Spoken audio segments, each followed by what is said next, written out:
So, hello. I welcome everyone from all around the world to this very interesting uh, interview. I'm Nicholas from WhatClinic, one of the largest worldwide directories in the world for clinics and doctors. Today we have arranged for you a very interesting interview, or let's say a discussion about medical tourism, the impact of COVID-19, and how we can tackle any challenges during this period and in the future. And for this discussion, we wanted to invite one of the most experienced professionals on medical tourism with more than 10 years experience on his back. It's Frank Nunez. Welcome, Frank. Thank you, Nicholas. It's great to be here. Absolutely. Nice to have you here. I have to admit that I was expecting this interview with much excitement because I know you're working on medical tourism for many years and you even organize your own convention on Right. medical tourism, right? Right. And you That's help exactly. professionals to take medical tourism one step further. So I'm sure today's discussion is going to be really interesting and insightful. I hope so. I hope it's a benefit to a lot of folks that watch this. There should be a little bit of information for everyone to benefit from here. Yeah. Yeah, for sure. So, to start, could you tell us a little bit about yourself? How did you start having an interest in medical tourism, and what is your Right. role in medical tourism? Well, it's interesting because it's one of those things I didn't know I was going to do. I studied engineering. I'm a psychologist. I've done other branches, I guess, and then started helping out a friend of mine, a dentist, with his clinic. And I discovered at that time dental tourism. It's amazing how many people come across borders to get treatment. So I started doing that, and I became a facilitator, right? So basically, just I help patients determine where to go, how to negotiate, what doctors to seek out, and that kind of stuff. How to negotiate a price is really important for them. So that's what I help them with, right? After being a facilitator for a few years, I noticed that a lot of doctors were asking me, literally, well, how are you doing so well, or how do you do it? Send me some patients. And so I began training. At that point, I started offering a lot of doctors in clinics, private clinics, my training in my workshops, which I can talk to people about later. That way they could do what I'm doing. It was controversial because some of the facilitators did not want me to teach doctors how to do it because it kind of seems like they don't need us anymore, even though that's not true. From there, I needed more help. Then I started the call center. Our call center is actually in Mexico City. And we work with about 20 people as facilitators, digital marketers, consultants, etc. And then the most recent thing that we're doing in my medical, it's really exciting, is I was asked to give our first convention. It was last year. Mhm. It's a medical tourism convention. It was in Mexico, and the second one is scheduled to be in Guadalajara next year as well. And then I'm thinking of actually going closer to you, Nicolas, and where WhatClinic is. We want to go to another country in Europe for that convention. So that's pretty much my role in medical tourism. And, there was a huge need for it. Yeah. That's the reason I stayed there. So Yeah. what opportunities did you see in medical tourism, and you decided to focus on this when your friend, your dentist friend, told you about this? Right. So, what the first thing that I found out about myself in particular is that I knew how to do it really well. Right. Hmm. And anytime you find a niche or something that you do really well, you just kind of pursue that and take it further and further. That's all I did there. So the opportunity was simple. It was a good match. In my case, I'm binational, bicultural, and I live in both countries. So when it comes to the border between the US and Mexico, it was a perfect fit for me at that point. And I knew both countries really well. The opportunity was clear. So I went ahead and stopped doing whatever else I was doing, and I pursued medical tourism and started my medical. Okay, yeah, this is very interesting. And what are the benefits actually of medical tourism for both Right. patients and clinics? It's for the patient, it's real clear. It's savings. Hmm. 9 out of 10 people will ask me about prices. They'll ask about, that's why they're calling us, obviously. So that's obviously they also get quality and they get amazing doctors. They discover that later. The only thing they're focused on at first is the amount of money that they're going to save. Then they realize they're getting a vacation out of it, and they go to a beautiful beach and get to go see museums, etc. Right. So it's So a for the combination. patient, Yeah, for the patient, at first it's savings, and then they benefit in the form of a experience for them as vacation, right? Mm-hmm. For the clinics, for the clinics and the doctors, this is a new source of income for them. It's a new market. And all business owners are always looking for a new resource. This becomes a new resource for a lot of people that are not doing it and they want to venture into it. This is perfect, especially if you're in the right destination and you have the right tools and certifications. Yeah, exactly. So some people may believe that less expensive procedures compared to their country may not be so effective, or this could be a risky investment to travel to another country for a treatment. What would you say to them about this? Right. So we get that a lot, and we have an answer for it. That's an obstacle for us, mm-hmm. the comparison of quality, because they correlate it to price. But it's false. If anything is true behind that, is what we explain to patients. It's not that we're cheaper. It's not that we're less expensive. It's that where you live, it's really expensive, mm-hmm. and it's inflated. It's the other side. So, right. Let's not compare. You know, if you notice, we have dental surgeons in the U.S., in America, in the United States that literally live where famous Hollywood stars live. That's mm-hmm. the kind of money they make because they inflate so much their price. You see a lot of plastic surgeons in Beverly Hills.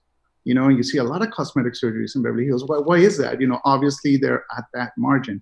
So don't get confused. I always tell the patients, and we explain to them, we're not cheaper. We're just market price. Mm-hmm. At home where you live, it's extremely expensive. That's a problem. And what about the quality of the services? I think it will be the same like in home. It's exactly the same. In some case, I'm going to dare to say it's a lot better because of how much more experience the doctors that we work with have. Absolutely. Quality is at least the same. How's that for an answer? Exactly. Actually, there are some countries really famous for their treatments, such as Turkey for hair transplants and Mexico for the dentists. Right. Yeah. So, exactly right. What are the main barriers in medical tourism and how these are managed by clinics and medical tourism professionals like you? Maybe language? Well, in some cases, geographical distances could be a barrier. Like, you know, let's just say I get approached by a particular clinic in a particular country that's miles and miles away from their market that they're targeting, which is the US or Canada. That's a barrier. That's a little bit complicated. We need to only seek out people that want to go to that country, right? So you know all about that at WhatClinic. You guys are experts at figuring out the trends in the countries and that kind of stuff. Language can be a barrier, but Americans love accents. Mm-hmm. So even if you don't speak the language really well, I mean, I guess I could speak for most Americans. We love to hear accents. We love that. Culture and learning the personality traits of Americans, that's a barrier. That's where the sales come in, right? So that's what we do. That's basically what we teach people to do. We say, okay, you need to realize that you're selling a product, but behind that product or service, you have a lot of fears, so a lot of tendencies. For instance, a really good example is driving. Mm-hmm. You need to understand how people drive in the US, because when you pick them up at the airport in your country, you need to drive the same way. If you're in Mexico City, people drive really recklessly, and right away the experience becomes a bad experience, right? They're scared, they're grabbing onto the cab, like, oh my God, they don't know how to drive. They don't realize it's a cultural difference. So a lot of times we explain to people, hey, you know what? You need to learn to drive like they do at home so that they feel comfortable. Those are the kind of barriers that we deal with. And barriers come before the visit. Mm-hmm. We have obstacles, as we call them. You call them barriers, we call them obstacles. We also have obstacles during their visit and when they go back home, like warranties and that kind of stuff. So did I answer that? Yeah. Okay. So you make sure that you solve or you answer all the questions of patients before their visit and before Absolutely. They're traveling.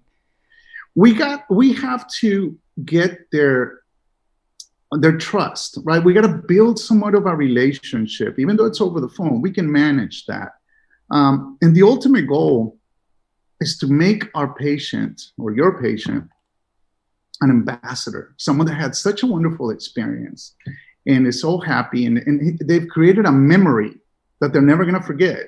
The most common memory patients have is this one. They say, I didn't think it was going to be so modern and experienced. Like I went to Mexico, as an example. I went to Mexico and the dentists had studied at Harvard or studied in the US and Europe, and they come back home with this amazing experience and memory, and they automatically share it with their friends and family. That's what we want. We don't want the opposite of that, obviously, which can happen. This is very important. Actually, word of mouth is one of the most earned advertisement and inexpensive, in a way, advertisement that it's free. a clinic can have. Yeah, I mean, behind this, there is a lot of investment to reach this level. But you're talking about follow-ups and creating ambassadors. That's exactly what should do. So, in general, which countries would you say are focused more on medical tourism, and for which treatments? Well, there's a tendency, like obviously, you know that Turkey is famous for hair transplant. In Mexico, we have a lot of dental. And in some countries are seen and sought after. Like I think in Brazil and Latin America, they also have the plastic surgery is like a big deal. You know, you have some popular doctors down there. Also South Korea and others is a country, yeah. And sometimes you not only do you have the you know, you're not known for the treatment. Sometimes you're known just for the price or the environment, right? So, you know, that's true. It exists. However, I think every country has the opportunity to offer every treatment, especially now when we're going to do this packaging thing because after COVID stuff, and we'll talk about that in a minute. But yeah, it does.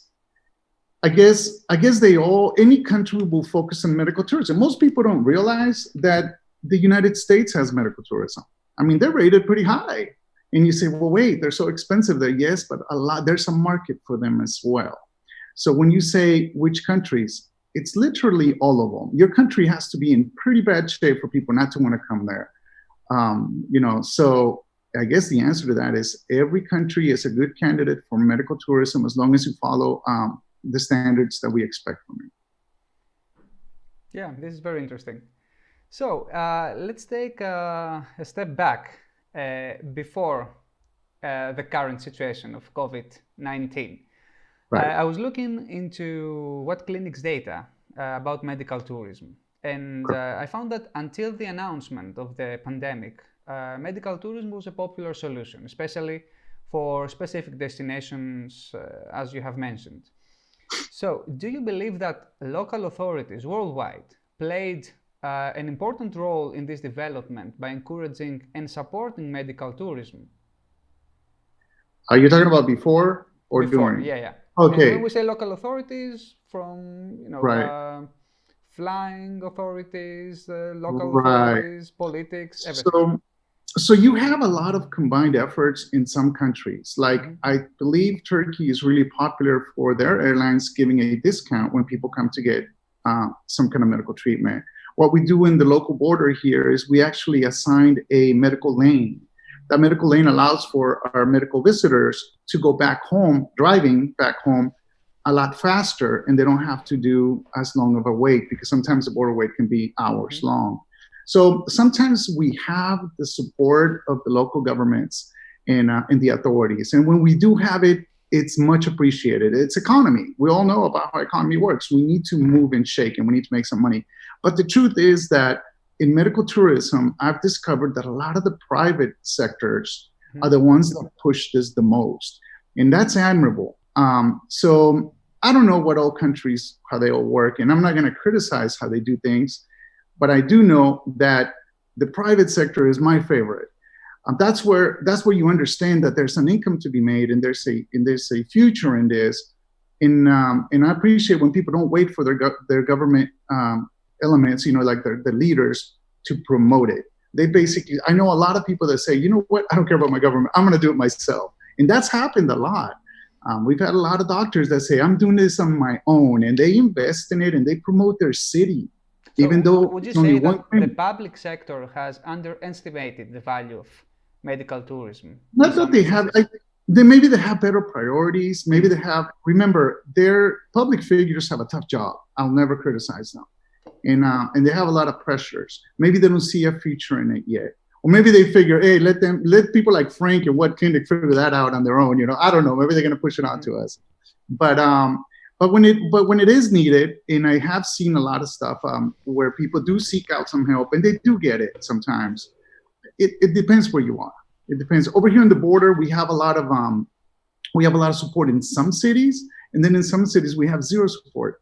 Mexico as a country has a lot of conflictive opinions about medical tourism. Why do you think this is happening?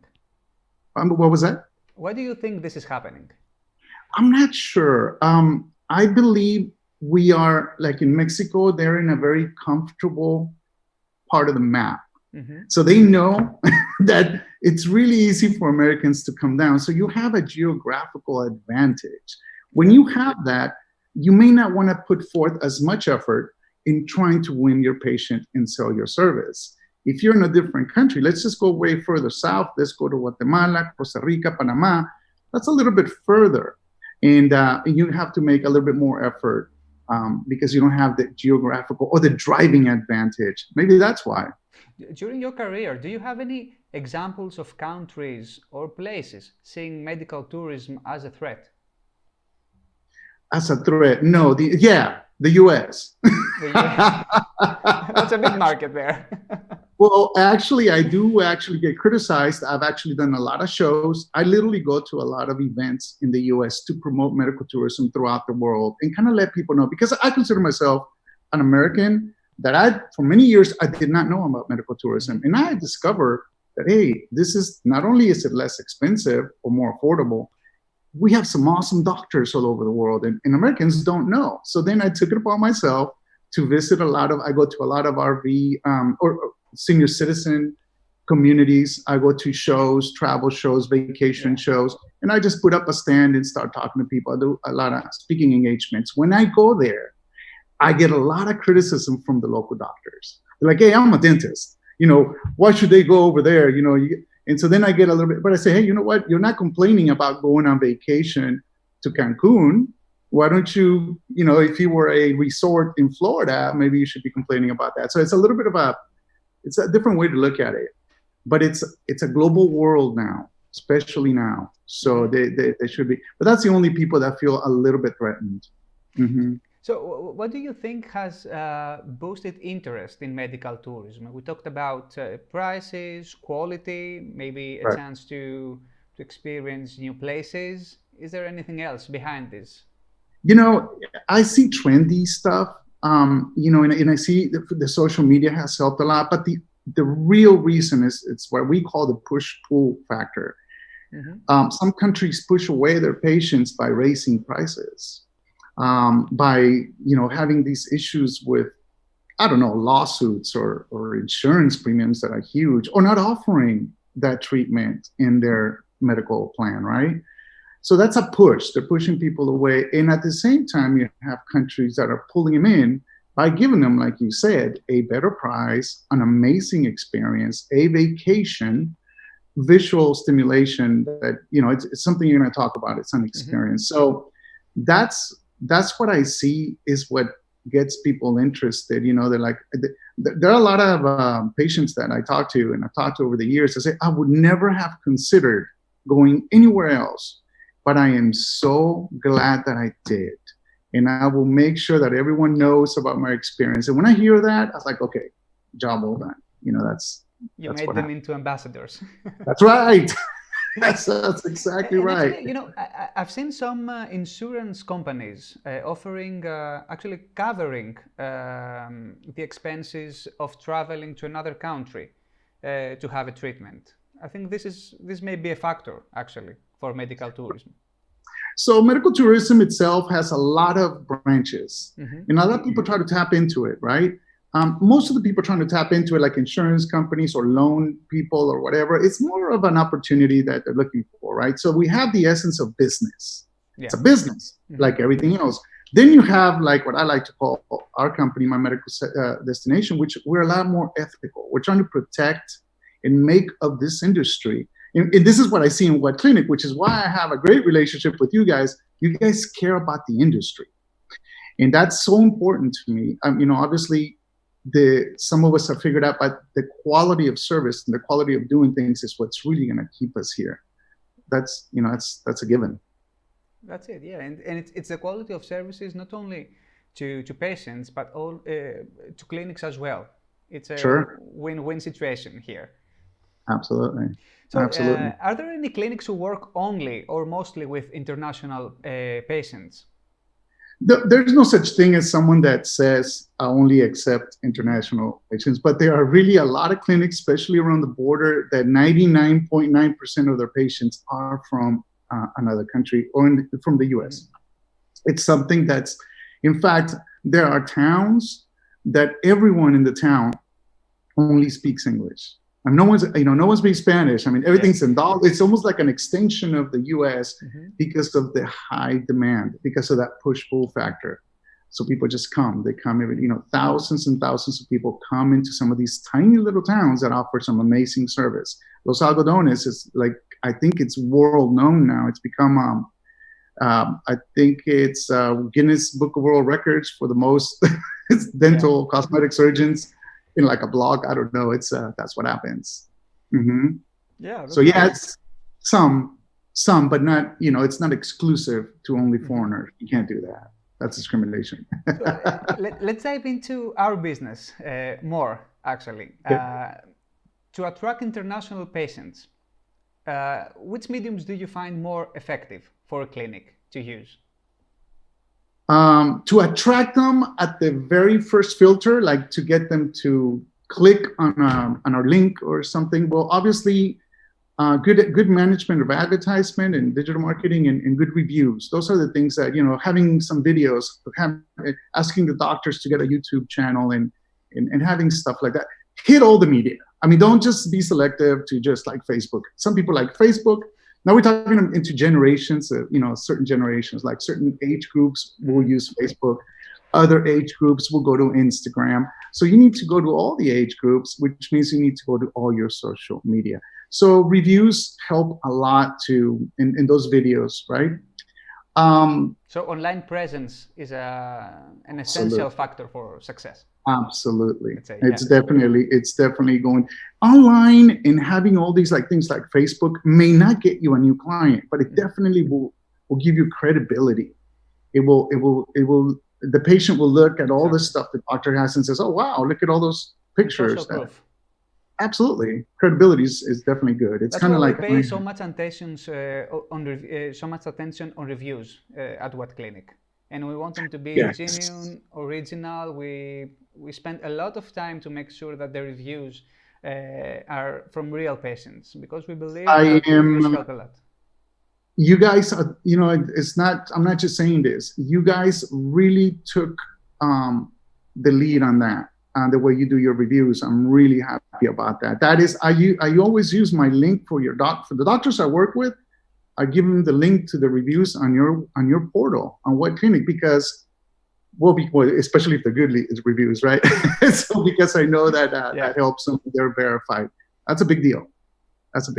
Yeah, this is very important. And apart from the reviews, what is important for patients to search for when looking for treatments abroad, and how clinics should prepare themselves about this? Right. So, credibility, I just mentioned. They should also look into safety, right? They really should look into the quality and years of experience of the staff, not just the doctor. Like sometimes there is a general anesthesiologist involved. Well, some people don't even ask about him. He could be straight out of school. We always want to make sure the patient knows that it's not just the doctor, it's not just the receptionist, it's not just us.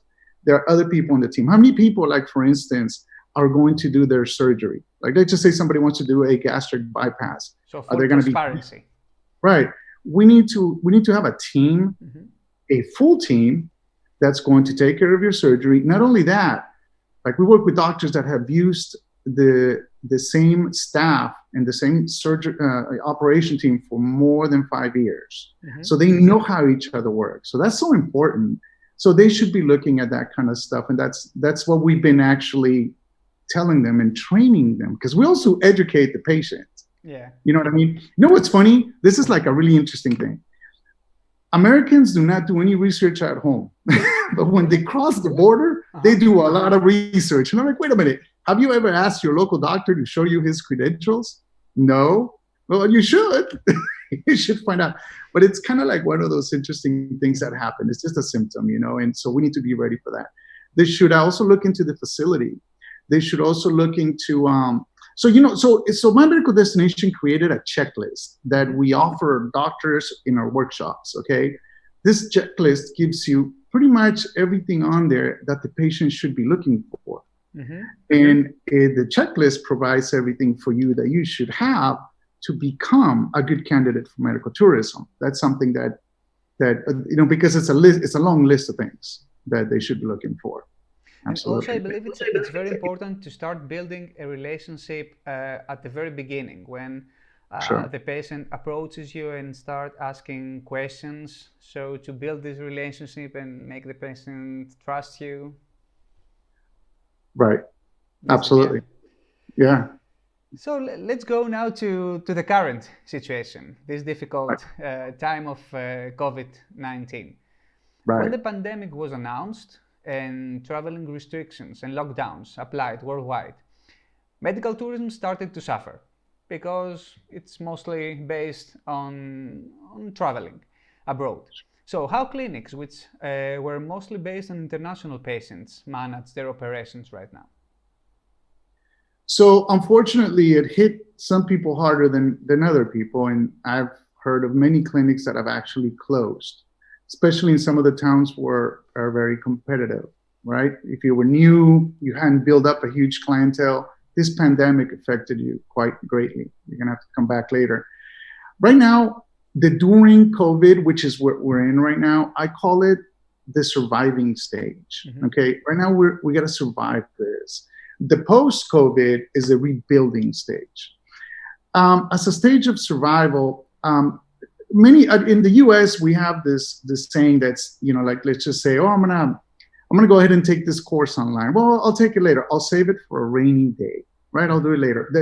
The thing rainy day is something we use frequently for doing something later. Like when it's rainy and I cannot actually go jogging, well then I'll take my course in the house. Have more time.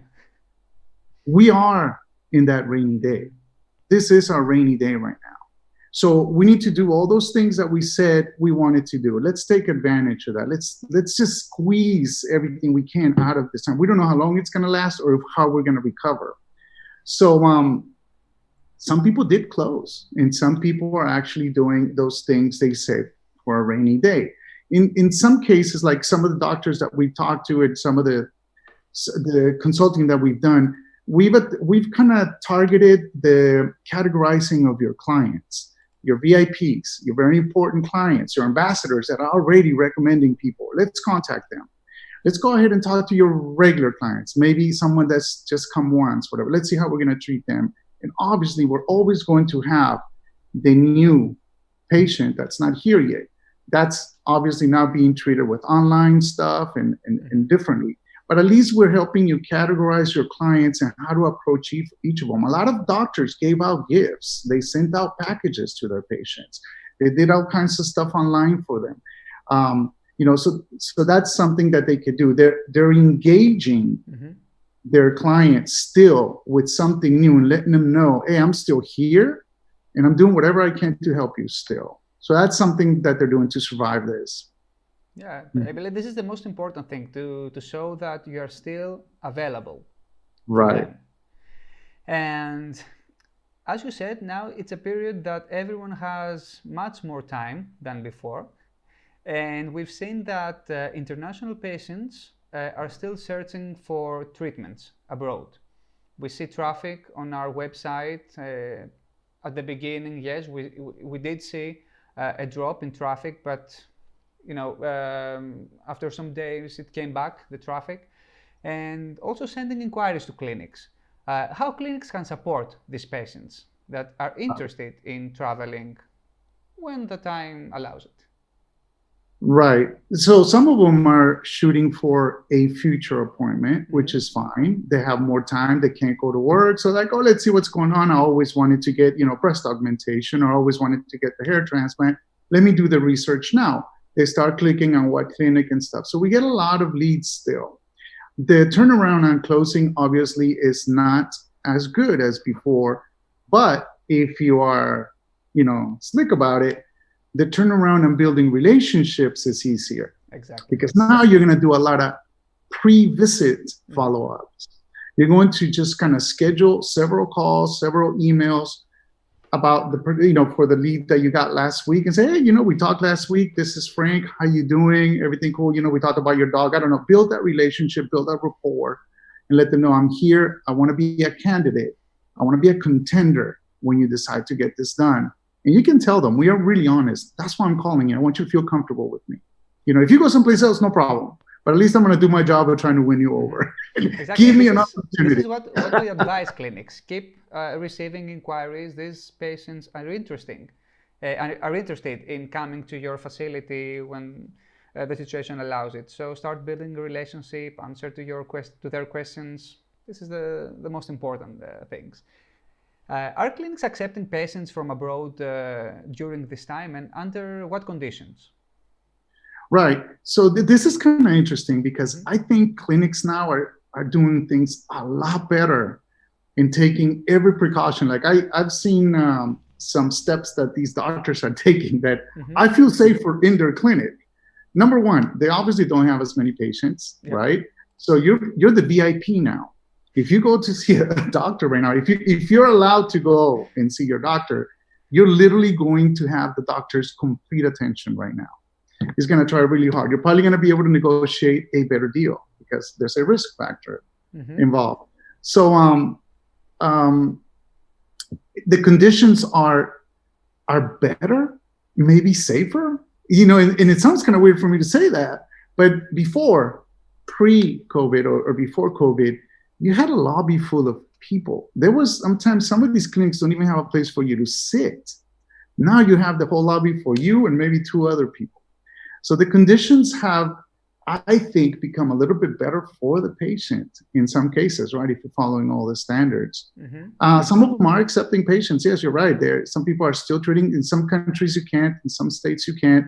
You have to be careful. So a lot of times we get that call. They call us maybe from WhatClinic, and they say, hey, what's going on with you? What are your rules? They're not even really worried about whether they're going to get infected. They're more worried about, what are your rules? Can we go to your city? And, what's going on? So definitely, yeah, we try to accommodate them and let them know everything they need to know. And doctors will have masks. And obviously, if you have some symptoms, they'll take precautions, that kind of stuff. Having said that, during difficult times, people devise new procedures or technologies in order to overcome any obstacles in their operations. How does this apply to clinics and doctors during this period? What new procedures or services they may offer to help the communication between them and existing potential patients? Well, maybe there's a more personalized approach right now. So for instance, we try to do minimum point of contact for, like, let's say somebody's flying into a particular city, and then they're coming to our clinic after that. We try to do this thing where, hey, let's just assign one person to you. He's going to pick you up. He's going to take you to the clinic. That way you're not going anywhere else, and you minimize the risk for any kind of infection. So that's some of the steps that we're taking. Obviously, we're training, we and the doctors, are training their staff as to what to do, wear a mask, everything, even in the things that we say to them. We want to make sure we don't sound too relaxed. We want to make sure we take the step of explaining to every patient, even the patients that don't care. We're still going to say, we're going to go ahead and follow everything we're supposed to do. So as far as procedures, maybe the way you do the procedure is different. I'm not sure if there's any new procedure yet. Obviously, we're going to isolate you to a doctor and an assistant only, because it's only a few patients now, right? And we're going to go ahead and make sure that everything's sterilized and cross-contamination of bacteria will not exist, because we have all our equipment and all that stuff to clean that with. But maybe that's it. Maybe it's just more of the way we do the procedures. I haven't seen of any new procedure yet.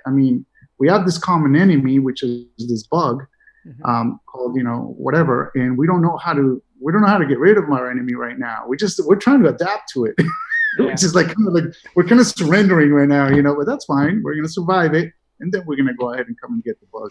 Actually, we've seen a lot of clinics adapting to this new situation concerning the consultation phase, like offering Skype calls, video calls during the consultation. Do you believe Absolutely. this is effective? Yeah, it's worked for us. Mm-hmm. It's worked for us because you're basically giving them a free online consultation. Not only do we do that, and for the people listening, we'll give you some tips. We're always giving you tips. That's not a problem. Mm-hmm. We actually help the patient when we talk to them on the phone. We give them tips as to how to do an online consultation. I'm not talking about how to register to Zoom or anything like that. Yeah. We help them ask the right questions. Let's see, when you're online, why don't you write down the questions? And I would suggest you ask this and this and this to your doctor. Mm-hmm. So by doing that, we're kind of, again, we're coaching our patient as to what to do. And it's become really effective. The only people there are a lot of people that are camera shy or technically, at a disadvantage. Those are the people that don't want to do online stuff. But if you do know it and you're not camera shy, I think it works really well. And I think this sets new levels of servicing patients for the future and after COVID-19. Yeah, forever. So what is your opinion about clinics advertising their medical services during this period? I think you should definitely advertise. Yeah, well, advertising, I mean, some of it is cheaper now, mm-hmm. right? So what you could do is, advertise now and save some money. You first have to take an initiative and make a decision if you're going to continue to do this, because a lot of people are worried, am I going to be here in a couple of months or not? I always tell the doctors in the clinic, say, you know what, this is like having a new business. Mm-hmm. You're going to give yourself 3-4 months of cushion before you make $1. Let's just consider this new. Let's invest in it. And you have to make that decision that you're going to do it and you're going to have that positive attitude about it. If you do that, I mean, because this is going to settle. It's going to, this too shall pass. That's for sure. So by that time, are you going to be ready? So yeah, advertise. Absolutely. Advertise. Like we still, a lot of doctors advertise with you guys that we work with. And we're telling them what to do with that. Mm-hmm. I totally agree, and this is the reason why at WhatClinic we kept advertising and on a high budget, because we still believe that people are interested in finding, in searching actually for a treatment, making their research, and we see a lot of people coming on our website. So yeah, we want to help clinics. I check you guys. I do check what you guys send out. You guys have a really nice newsletter for the people that are listening. Mm-hmm. Please read that newsletter. It's you guys. I'm really proud of what you do. You're taking the lead on that. But I also compare other sources, obviously. And to be quite honest with you, you're doing it matches. There's no discrepancy. What I've seen, everyone can look on Google and find out what's going on. And what I see is that the searches continue. Mm-hmm. Exactly, and we want to be transparent. That's why every 2 weeks we publish insights from our data to people, and they can find our newsletter on our webpage and see the evolution and the development of interest in medical tourism during this period. And of course, we want your constructive feedback to become better. Right. You want my constructive feedback? Yeah, but this will be another webinar, I think. Maybe a private. Yeah, I have a long list. I'm always happy to help, Nicholas. You guys have always been great to work with. I'll be honest with you. And any time now I don't think I don't necessarily have the answer for you, but I will definitely give you whatever I have. And we could go with that. But thank you for this. We appreciate it. Absolutely, definitely advertise. If the question was should you advertise, the answer is yes, and take advantage that it's cheaper. Most people don't. I don't know what people do like that are listening to this. Do you do your own AdWords? Do you hire someone to do it? Do you just go ahead and rely on WhatClinic? It depends what you do. But if you're doing your own campaigning, this is a time to negotiate some stuff. And you can negotiate some stuff long term. You can negotiate something for a year, especially if you have so I would take advantage of that. So compared to the pre-pandemic period, what advice would you give to clinics when they're receiving a lead from a potential international patient? Basically what I said earlier, it's time for you to build a relationship. You just want to be buddies with your patients now.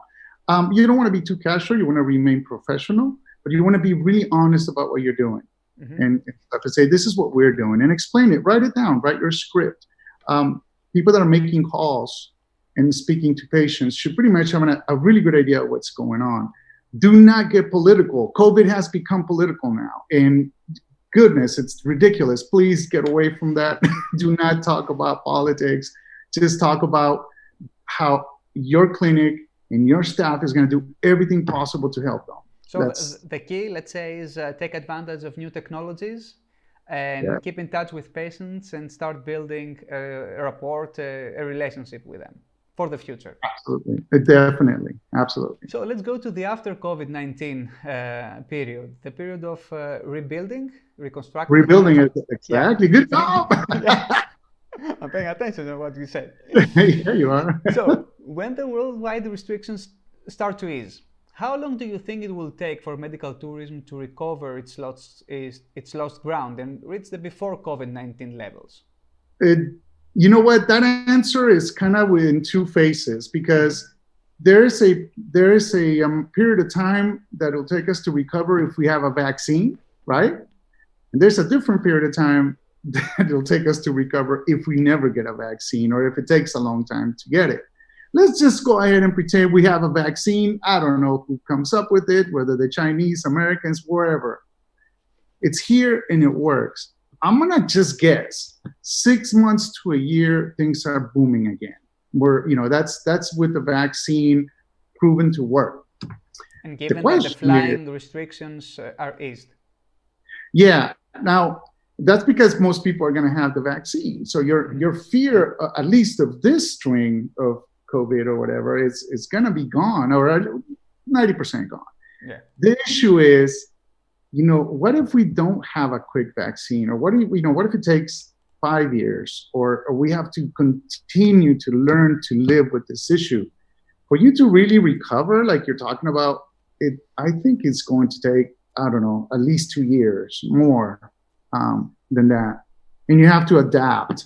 Like real estate is going to change. If you have a virus going on, you can't sit right next to each other. The airports are opening one seat, closing one seat, opening. We've all seen those images. That's going to happen at the clinic now. We're going to have to probably have a much bigger clinic, so that you can spread people around and you could actually isolate them to one team of specialists. That would be the most optimum way to do things. Yeah, that's true. So, and this new reality has started to emerge even now. We see clinics opening and there are restrictions, limited number of people and pre-tests.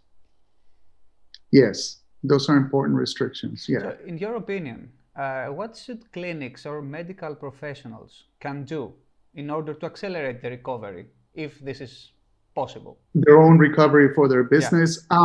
Well, you definitely have to just follow your standard, and there's probably going to be a local standard, which is so sad because everyone wants to take I got the idea of the standard. Like, no one knows. You don't even have but there's going to be a local centralized standard for your particular clinic. And then there's going to be a universal one, which I believe is going to be global. The World Health Organization and the CDC are probably going to push for, hey, this needs to be all the way across. If you need to make it better, yes. If you need to make it less, then it probably won't fly. So just be aware of your standards. That's going to help build confidence in your patient that you are looking into it. Definitely have a bunch of communication with them. Like I said, the actual pre-visit follow-up is really crucial now.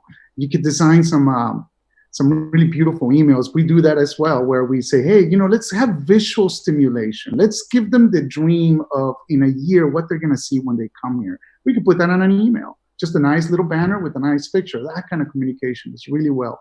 It's subliminal. We understand that. It's emotional sales. Yeah, it's okay. Emotional sales work, and we're all for it. Let's start doing that. And for that category of clients that we did, that we decided to create the VIPs and the regular, let's definitely make more ambassadors. Let's just say, hey, you know what? I'd like to keep you on my VIP list. I'd like to continue communicating. You could always drop off, like a MailChimp, you can unsubscribe if you want, but you could just kind of be real honest and say, I'd like to keep you within my loop. And I'd like for you, since you know what I do and you know what my clinic offers, I'd like for you to help me promote myself. I need your help in the future. It's okay to ask a patient for their help. I do it all the time. Like, hey, I need your help. Can you write a review? That's pretty much it. Follow standards, more communication, and develop or work with a new ambassadorship.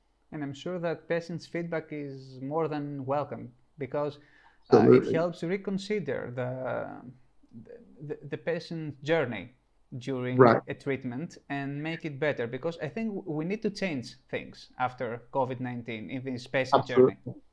Absolutely. You need to be real careful how you ask for patient feedback, because it becomes political. Like, sometimes they'll ask me, like I said earlier, hey, what's going on with your doctors, Frank? What's going on over there? Like, well, okay, these are the rules that we're following. If I turn around and say to them, what's going on in your city? They start talking for like 20 minutes about the precedent and this and the hoax. And we don't want to do that. So you got to be real careful when you ask your patient about their feedback. You got to be specific about those questions. In fact, write them down before you say them and say, I'd like to know if your hotel's closed? Do you still have, airlines working? Specific questions to avoid political talk. Mm-hmm. So this is really interesting. Could you give some bullet points of for a clinic, what to take advantage and how to focus on a patient journey, and what to do to improve the experience of a patient from the start to the end? The truth is, Nicholas, that we're dealing with this new thing called COVID. Mm-hmm. But patients have always had fear of traveling for medical tourism. This is just one more thing. The way I see it is just one more obstacle. It's taking longer to figure out how we're going to get over the obstacle and how to fix it. But again, those fears of, am I getting a legitimate doctor? Is something going to happen to me when I travel? What if I die at the operating room? All those questions, all those fears that happen, this is just one more. Yeah. Okay, this is just one more. So, and it's actually, believe it or not, it's going to be an easier one to deal with. We're just going to have to adapt to it. But once, and I'm hoping we get a vaccine, then this is going to be an easier obstacle to get over. So looking at the fact that we already have trained ourselves, my staff is completely trained to get over obstacles. Every time we talk to a patient, like, oh, what about the airport? So far, we have an answer. What about the hotel, this and that? Do they speak English? We have an answer. Do you take dollars? We have an answer. Now is, do you follow the COVID standard? We have an answer. Yes, we do. So it's going to be real simple. Obviously, we're only going to work with people that follow that standard. I'm not prepared to make the wrong choices as my company. We kind of tread, we walk cautiously. We make sure we visit every clinic that we work with, and we talk to every doctor that we represent. We have to. I don't want to tell a patient that I don't know what the clinic looks like. Well, that was a very interesting advice, actually, for the clinics to create a list of possible questions from patients. Sure. And have ready answers actually to give to patients. It's part of the process of converting your lead into a patient, into an ambassador. Yeah. Obstacles are between point 1, 2, and 3 all the time. The obstacle of selling it, the price, the travel. While you're at the clinic, whatever obstacles you have there. So yes. So when we make a call, that's what my medical destination does. We sell, that's what we do. So we are always prepared for what possible questions we're going to have. That's the answer to sales. So what advice would you give to clinics in order to make international patients feel safe when traveling abroad for treatments after COVID-19? Well, obviously, one of the things that most people want to hear is that many other people went there before me. Mm-hmm. So one of the things that we do is, hey, a lot of patients from your city come to our clinic. That's something, if it's true, right? So we want to make sure you make them understand that this is a normal for them to come and visit us. That gives them a lot of sense of security. Send them the link to your reviews that we have at WhatClinic. Each of the fears, like we get different concerns. Like people want to know if the drug cartels are going to talk to them.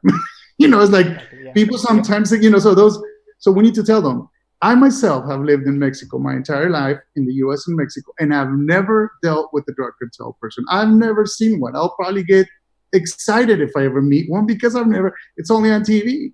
So so those are the fears that we have to deal with. So we have an answer for them. Get them to know that a lot of it is either false or it's not going to happen to them. You're not going to get kidnapped by the drug cartel. Understand, yeah. So, I want to mention one more thing about yeah. Americans always think they're a target, right? They say, I'm a target because I'm American. It's so false, but it's so true. You are a target, but not because of what their fears are. They're a target because they represent for us money. You come here and you're going to invest in Mexico or in another country on your vacation or your hair transplant. We need you. So you are our target, but we're not going to do anything to you. On the contrary, you're going to be our VIP. We're going to spot you out as an American or a Canadian or someone from England or Germany, because, we have a lot of first world countries. All these powerful countries that are doing medical tourism that come to the third world countries or whatever, we are targeting you, but not for what they think. We're just going to make sure you have an amazing experience. That's what they don't realize. And offer you great quality at a great price. That's right. That's it. Quality, service, and price. Nice. So, I strongly believe that with every when we actually are living a difficult situation, there are also opportunities waiting for us. So, what opportunities do you think that will emerge after this difficult situation of COVID-19? So there's still to be revealed, right? That's the truth. Like, I'm gonna give you some. We do a lot of brainstorming with some colleagues and mentors that I have, and we, I listen to a lot of people online and their interviews, and in some of the conversations with one of my mentors is like, there's an issue because I was talking about geographical medical tourism where people can drive. So that's our first target of patients. People may not want to fly yet, so they're going to drive. Okay, well, how far will you drive, right? So then, maybe people could drive up to 10 hours. Well, how many times do you have to go to the restroom in 10 hours? I mean, think about that. That's extremely important. Like, which restroom are you going to go into without getting infected or being scared of being infected? Yeah. So now they're talking about porta potties for your car. So if you think about all that, you talk about opportunities, it is ridiculous the amount of opportunities. Now we're talking about that, or we're talking about selecting. I think there's an app for restrooms. There used to be an app for restrooms that are the cleanest restrooms. Now maybe there needs to be an app for restrooms that follow COVID standard, or maybe self-cleaning restrooms. So this whole thing was just a topic about restrooms, and you could see how there are opportunities just there. The other thing we're talking about is greenhouses. Greenhouses being put in your own backyard. People are starting to want to do their own stuff. Very do-it-yourself kind of attitude. Countries like the US that have big yards, I know that there are countries that people live in apartments who can't do it, but there's another venture. So opportunities are going to be broad. In medical tourism itself, they're yet to be revealed. I think, not to reveal anything now, but there's some good stuff happening. I think we're going to look at all the opportunities, and it's all going to be for the better experience for the patient. Absolutely. Can we have a small heads up of what is going to come? I have to ask. Well, you know what? I'm going to use a word that's really important. It's called boutique. Everything that I'm thinking about is going to become boutique style. Okay? What boutique style does is obviously it's very personalized, but it's also just going to have that charm and that attention that you get in a boutique hotel kind of thing. So those packages that we're formulating, we're thinking about, it's just rough ideas. We don't know. It's going to be like your tours now are gonna target your families now. So we're gonna try to work on you or your close families, like your in-laws or your cousins. And we're thinking that people are gonna want to travel and take this chance together. Hey, let's just all go. Let's minimize point of contact. The tours are gonna be just for your family now. The clinic may be just for your family. So we're gonna do boutique style concepts. We'll see how it turns out. There's a tip for you. Nice, thank you. So let's say that opportunities always exist and existed before the COVID-19, but now we see them more clearer. Right. Yeah. Right. Because of the difficult situation and because everyone wants to survive. We're not seeing them more clearly. We're looking for them now. Now we want them. Exactly. Shoot, how am I going to make? What am I going to do now? How can I make this better? So now that, and I kind of like that ambition in the human, in humans. Like, hey, what can we do to make things better? So COVID is kind of pushing us to raise the level of quality, which, by the way, may be correlated to raising the price. That's another thing. Boutique traveling is not cheap, but I see that we as people are trying to work on things, and I see it all the time. Having said that, do you believe that changes in price are gonna happen in the future after COVID-19? And I'm asking this because medical tourism, as you said, is based on one side on better prices. Yeah, so you're right. We're going to bet on the desire to still travel, right? So that's what those boutique packages are mostly related to. A couple of things may happen. Your local doctor may drop his price now because he actually lost business. And at the same time, that push-pull factor may not be as strong anymore. They may not be pushing as much, and we may not be able to pull as much because we're raising our price. That's the kind of stuff we can only speculate, Nicholas. We do not know that. So we're going to now rely a lot more on the fact that they want to do the tourism part of medical tourism, where we can just tell a travel agent, hey, man, I could do free consultations for all your visitors. Let's work together, that kind of stuff. So the future is a little bit blurry, so we have to be ready and prepared. We got to call a spade a spade. We need to know what's going on. Like, you guys are probably sitting doing brainstorming with what's going to happen for you guys. We're a lot smaller than you guys, of course, but we are doing the same thing. We want to make sure we are ready for it. It's not going to disappear, though. It's going to stay there. We're just going to have to adjust. Now, from your perspective as a medical tourism professional and expert, how do you plan to support your clinics to overcome any difficulties or losses due to the pandemic? Right. So I'm an open book to my doctors. The relationships that I have with my doctors are very close. We're buds. That's kind of like I do with you guys, Nicholas. It's like that's the way I work. It is business, but we also want to have a level of trust. That's So what we do is there's sometimes people are easy to help, and sometimes they're not, for whatever reason. But I could tell you this: I am definitely going to do everything I can to help as many people as I can, because this is actually my business. I live from this. This is my bread and butter, and I like doing it. But it's going to vary. It's going to vary. So obviously the communication. The little stuff like how to do the pre-visit stuff, the consultations online, how to dress, how to, even like having a light. I mean, I have a light. I learned that I need a light when I do Zoom now, because if not, it's a little dark, right? So like, okay, doctor, get yourself a light. Go ahead and go on. I have to learn actually, because I'm half dark. Right, yeah, you have like the sunlight. That's fine. But what I'm getting at is all those little details raise the level of professionalism and they don't cost that much. It's not a huge investment. And that way we could help you have a better image and actually engage your clients a little better when you do online stuff, for instance. And that's just a short example. I mean, small details always matter. It's different for every doctor how we're going to help them. There's no one rule like this is going to help. Well, there is. Continue your advertisement. Raise the level of expectation for yourself. I guess that's what I would say. Put yourself in your patient's shoes. What do they want to see now? What are they seeing in other clinics? Do your own research and raise your level. That's what you should do. Amazing advice. I totally agree. And I can say that I really like your positiveness. I'm sure after this webinar, many clinics will be inspired to keep going and not giving up. This is very interesting. Absolutely.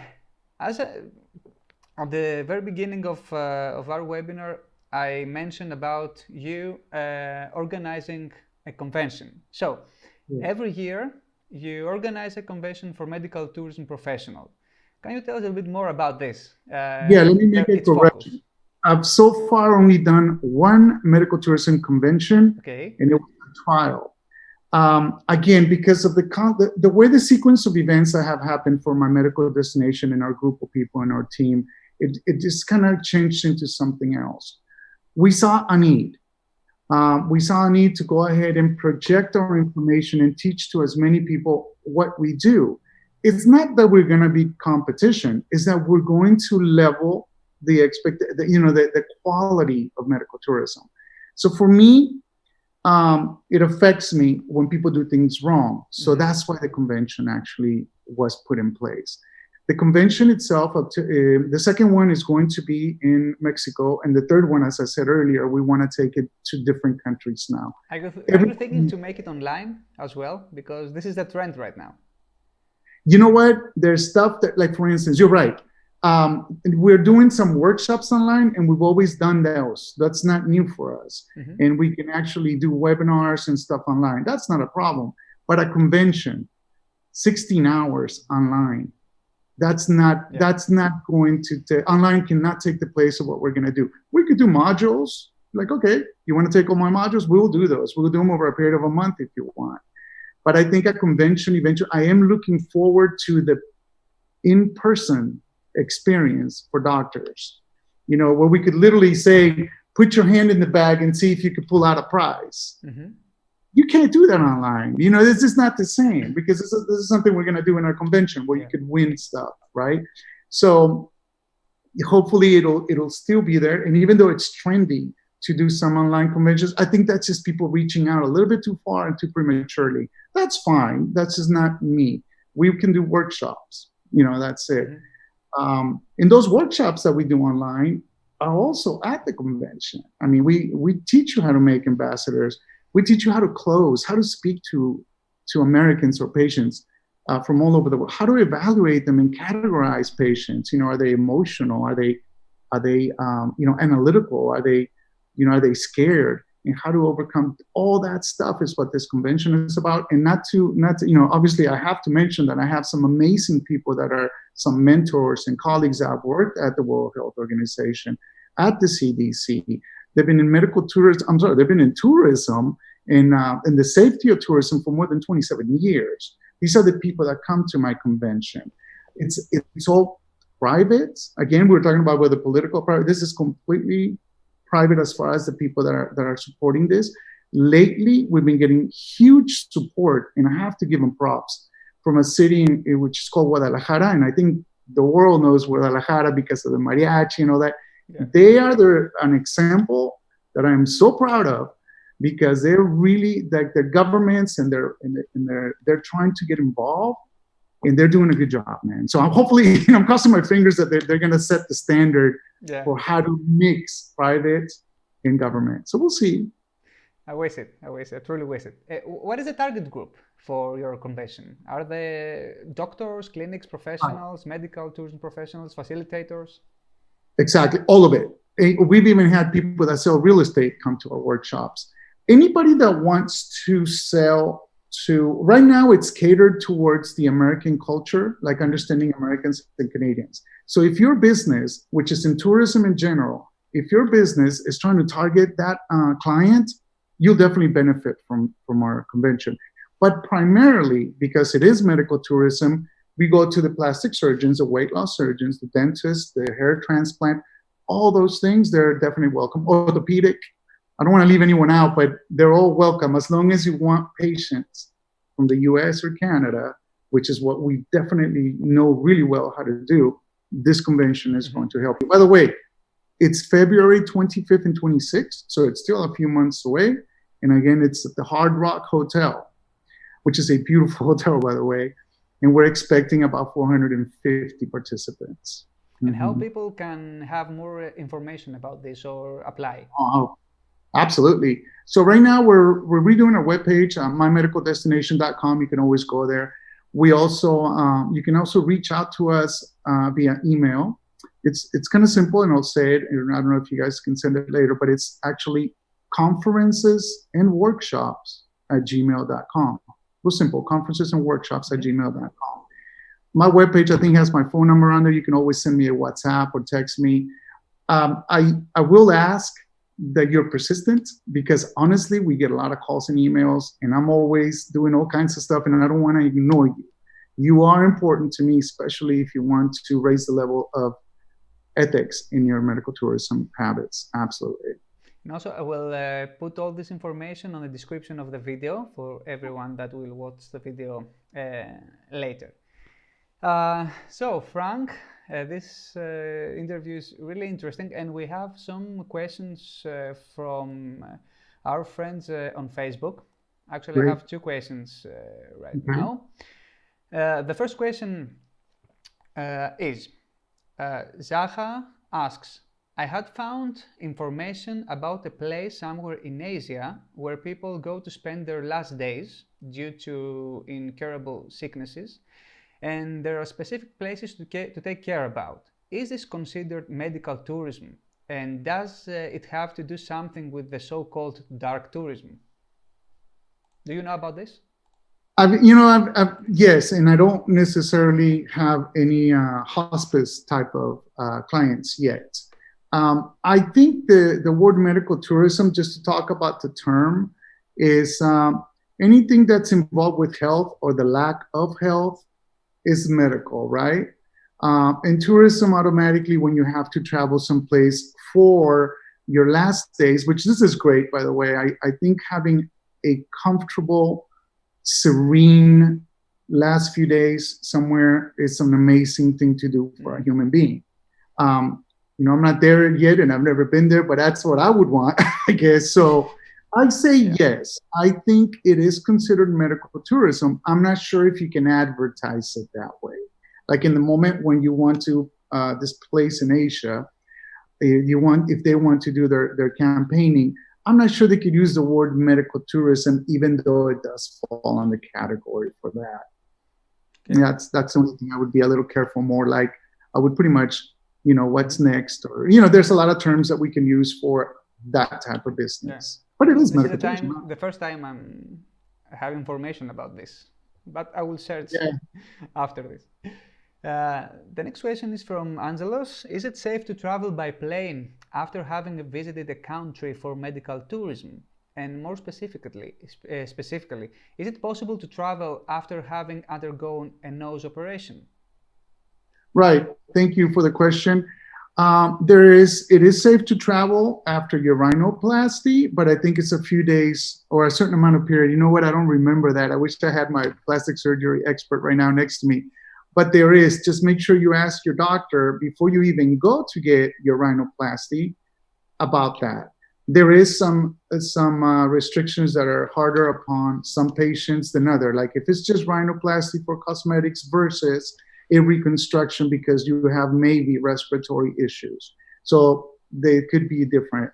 As far as the plane being safe, I cannot speak for airlines. I do read a lot, and I know their filtering system is going to change. I think they're going to put some restrictions that are actually going to make it safer. One of the things that I think about, and I want to be really honest about it, is what if I sit next to someone that's coughing? Can I raise my hand and say, hey, I want another? I don't know to what extent that's going to happen. Yeah. But check this out. For sure, the prices on flights will go up. I mean, I think it's logical. Are we willing to pay that? I mean, in order to minimize the risk, for me and my family, absolutely. I may have to take one trip instead of two annually, but I'm definitely going to make sure it's. So I don't know the answer for the airplanes. I'm sorry. I'm sure something will be safe one day, shortly. But I believe in the long run, clinics will be ready to answer this kind of questions when they will have a clearer picture about what we're going to answer that, but we're not going to answer that until we know for sure. Mm-hmm. It's just not. It's kind of like a new treatment that they're experimenting on. I'm not willing to sell it. Yeah. So another question is from Adrian. Will national medical tourism will recover first? See, the thing about it is that kind of goes along with the radius of the driving range, right? So that falls under national or domestic medical tourism, I guess, within your own country, I think is what that question refers to. Absolutely. Absolutely. Let's help each other. Cooperation is the word that I've been listening to a lot in some of these meetings. Cooperation. And that has a lot to do with internal, meaning let me help my neighbor and my neighbor will help another neighbor. Let's just all get together and do this. So yes, people will be hesitant to get on a plane. That was a previous question. So they'll drive and they'll get the little potty, the toilet potty, whatever, or depends where they're driving from. And that is your target. I would say maybe a 10-hour drive maximum. I don't know what country Adrian is in, but we have some countries that are really big, like the US, Russia, Canada, then people driving within one country. And sometimes you have Europe, which you could cross 3 or 4 countries in 10 hours. I don't know. So it depends where. And Adrian says, I think destination stability and reputation will be important factors. What do you think? Yes. So what's going to happen is what the reputation, stability, and all the security features that were promoted pre-COVID, right? Or I've been using the word storm, before the storm, are probably not going to be exactly. They're going to add some to that. Your reputation, your stability is going to. Now your reviews, you have to ask your people to say, hey, when you write me a review, can you please mention all the measures and all the steps I took for your protection regarding the storm or regarding COVID. So now your reviews need to talk about that a little bit. You need to ask your patients to do that. That's going to build up that reputation you're talking about regarding their concerns for COVID. Mm-hmm. And one last question from me. Okay. I know I've made a lot of questions today, but actually I have one more. That's fine. Do you see actually any changes in people's behavior when they are searching for a treatment? And I'm asking this because the last 2 months we've seen people searching in a different way, like clinics close to me, dentists near me, dentists that are open, dentists operating during COVID-19. What do you think will happen in the future? So I think we're talking about the patients and the type of patients that we could look forward to. And I've actually been writing about this. I'll share that with you guys later. I'm going to speculate and guess it's going to be in 3 or 4 stages, the types of patients and the way they see things and feel about things. The very first stage we're in now, which is the people that are calling us now, the people that are reaching out through the portal at WhatClinic, basically are people that are not worried. They're more worried about, hey, are you going to let me in or not? That's their concern. Like they'll call and they say, you know what?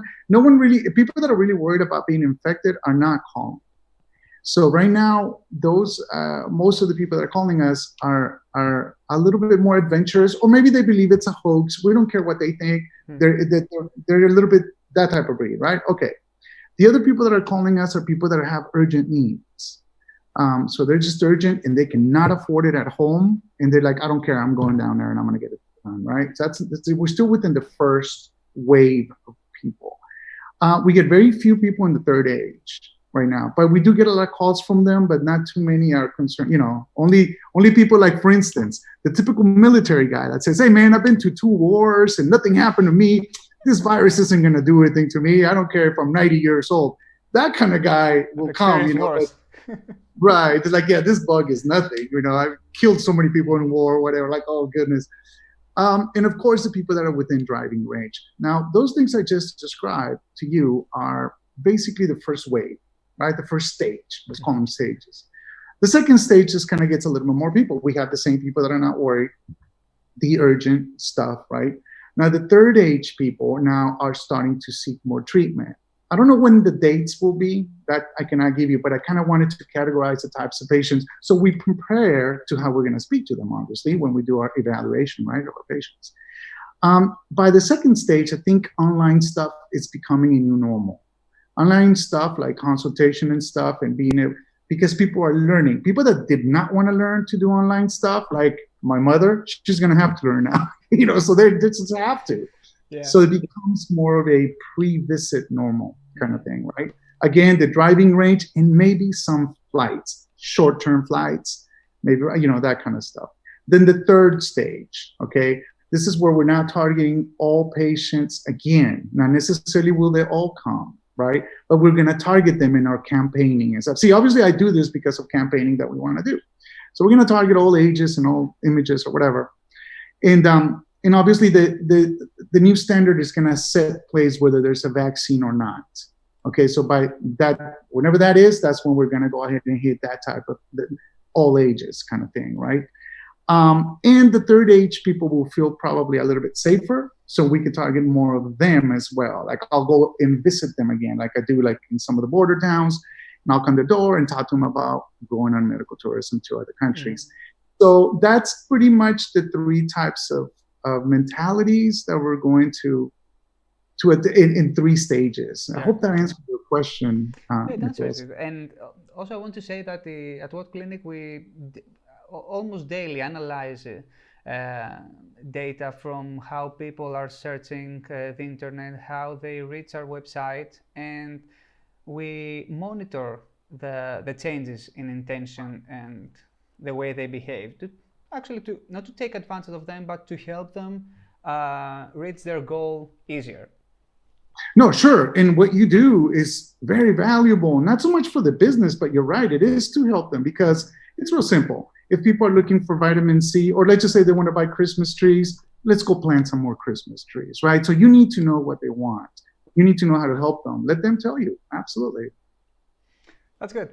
So, Frank, thank you very much for this interview. We came to an end. We are way past our schedule because we had some interesting questions. I talked a lot, man. I warned you. I'm sorry. I hope that, and I'm sure that everyone found interesting everything you said. I hope we helped people. If people want to add to their chat their email and a question, or if they want to contact me, either myself or someone is going to answer that at one point. I'm happy to, or they can contact WhatClinic and then you guys can forward it to us, no problem. Again, we're always willing to help and give you tips. We're pretty much a hotline for whoever wants it. But we want you to do things right. Mm-hmm. And I'm sure that, Frank, you're always available. They can reach you at medical, on your page, actually, Medical Destination. Yeah, my medicaldestination.com. And I'm not always available. I mean, but I'll get back to you if you send me a note. Okay, thank you very much. No, thank you guys. If you could give, in one sentence, a positive message to everyone who is watching now, what would you say? Oh, goodness. Oh, you put the pressure on. In one sentence, something positive. It's, well, let's see. Every day is a holiday and every meal is a feast. How do you like that? I like it. It's a very, very positive message. Every day is a holiday. I don't care where you are. It's a holiday today. Thank you. We have one more question for Adrian. I'm really sorry. No, no worries. Are you ready for the last question? Yeah, sure. So, in your opinion, which country from Central and Eastern Europe will have an advantage on the medical tourism market? Oh, it's hard to see. These are the questions that, first of all, I'm recently learning to tap into the European market and the Asian market. I've been very Latin American kind of thing, right? But now I just get kind of pulled and tugged into other stuff. So I am doing some research. For me, that question is for homework. I apologize. I know that you guys already have some countries. In fact, I think Poland is medical tourism, right? Exactly, yeah, you guys have like an amazing class. Czech Republic concerning plastic surgery and beauty surgeries.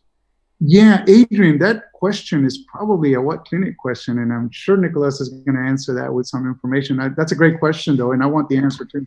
Actually, I could give some insight because I was, discussing with clinics from all around Europe, and I think you can actually watch the last week's webinar we had with the fertility clinic in Spain. Right. They are still operating, and measures are starting to ease in Spain concerning the fertility treatments, and also in Czech Republic measures have started to ease. Next week we're going to have a webinar with a doctor in Czech Republic who can explain to us everything about the situation there, so you can watch it. I'm gonna join in for sure. That's good. So Frank, thank you very much. I appreciate your time for this wonderful interview, and I hope we can rearrange it soon in the future. You got it. We're gonna go through this whole thing together, man. We're gonna ride the storm. So everyone stay strong. Thank you for watching us, and thank you everyone that joined and all the wonderful questions. All right. Bye-bye.